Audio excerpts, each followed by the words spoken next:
We're back. Sam Seder on the Majority Report. It's always a pleasure to welcome to the program David Dayen. He has written in just about every single publication known to man, currently writing pieces, well, for still all of them, it seems, but you're sort of like on a beat at The Nation magazine now, aren't you? Yeah, that's right. So we're going to be doing some work at The Nation between now and the end of the first 100 days of our great and glorious new president, looking at the personnel and also the policies of that interim beginning period. Well, let's start with some of the personnel because I know a lot of people were very concerned about voting for, some people framed, I guess, the election between, a lunatic and Goldman Sachs. Well, it seems like they got both, according to some tweets I've seen. Let's talk about the new Treasury Secretary, and we might Mnuchin, and let's also Mnuchin, I should say. Mnuchin, and also Wilbur Ross. Tell us who these guys are. Right. So the common thread between Steve Mnuchin and Wilbur Ross is that they profited off the foreclosure crisis, and in particular the inability of the government to do anything to arrest the foreclosure crisis. So these were profiteers. Steve Mnuchin, he led a consortium that bought the failed predatory lender IndyMac. They renamed the bank One West Bank, and Mnuchin became the CEO. This was in 2009. It was a very cleverly structured deal. They bought it from the FDIC. And the FDIC, which they did fairly commonly, they backstopped the One West Bank. In other words, any losses on loans over 20%, the FDIC picked up that cost. And this created a powerful incentive for One West Bank to simply foreclose on people, knowing that they would be protected on the downside, and they could run up fees and whatever else on the upside, and make a lot of money. In fact, One West Bank made $3 billion in this period, despite having just a garbage pile of loans as their main portfolio. And then they sold One West Bank to another bank called CIT for double the purchase price within 5 years.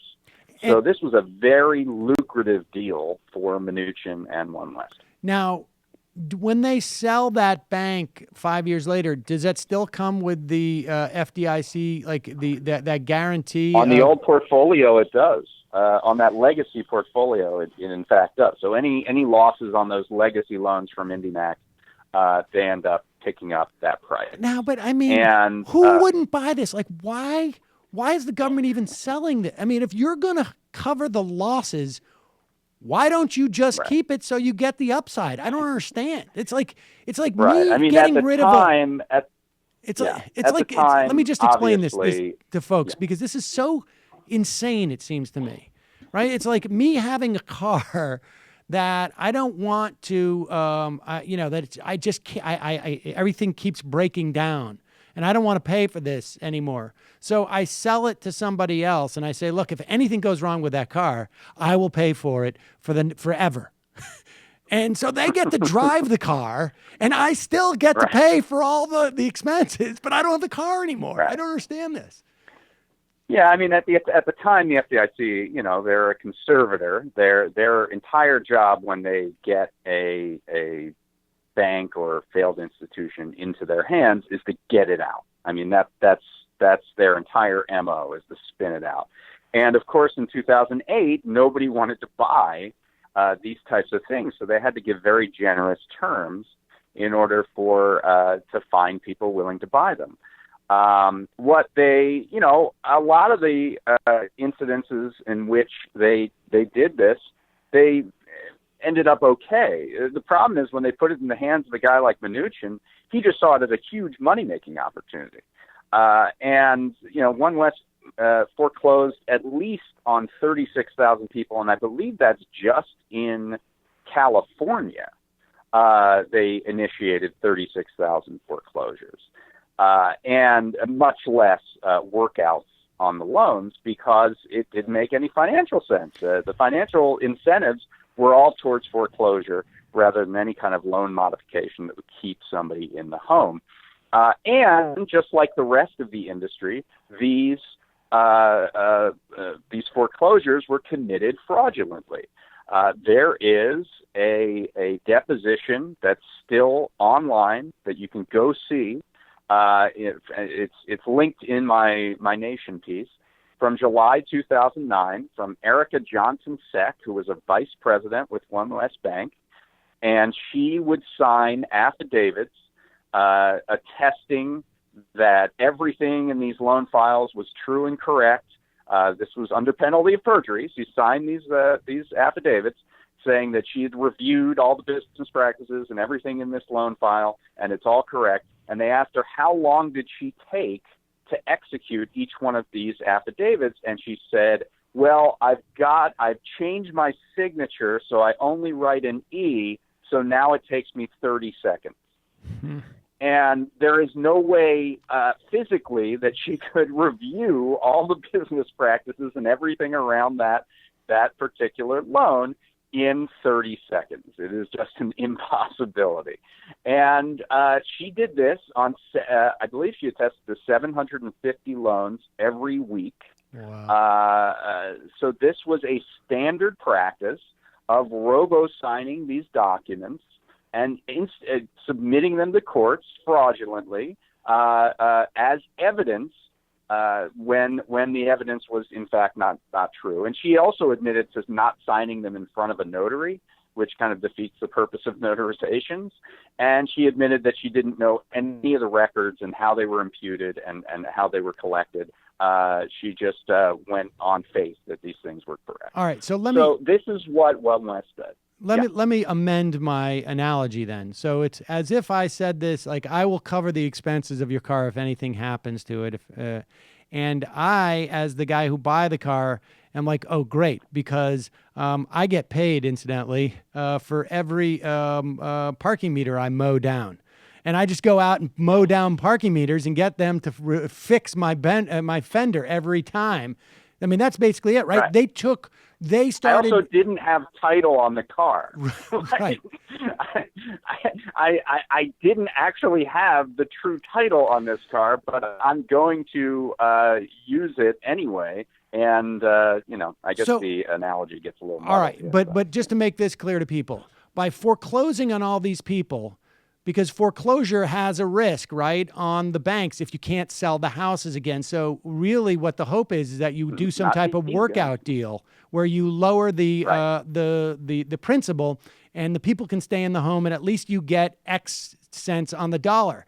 But if you are incentivized, if somebody's got backstopping you, you can take these risks by foreclosing on all of them because either some will pay off, and the ones that don't, somebody else is going to pick up the tab. So that's basically what they did, right? And generating the fees, of course. That's exactly right. And they did it in such extreme circumstances. There's a case in Minnesota where a woman came home from a blizzard to find her locks changed because One West had initiated the foreclosure.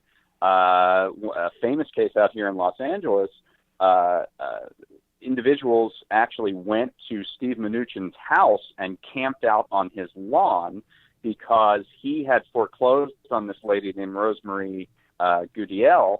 And the activist said, well, if you're going to take away her house, we're going to move into yours. So they actually camped out at his house. And this was one of the few loans that ended up actually being worked out by One West Bank after the fact. There's another case in Florida where he foreclosed on someone who had a 27-cent payment error. Of course, this was standard in the industry. If you have any payment reduction beyond the price, you were put into default. This was kind of how the computer process worked at these mortgage servicing companies. But this is another example. There was also at One West Bank a very particular focus on foreclosing on reverse mortgages.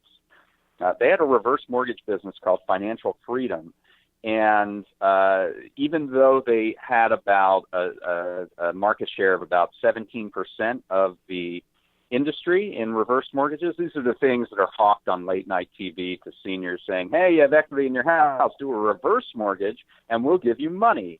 And you don't have to pay it back for years and years. Well, they had about 17% of the industry, Financial Freedom, this division of One West, in reverse mortgages. But they committed 39% of the foreclosures out of the industry.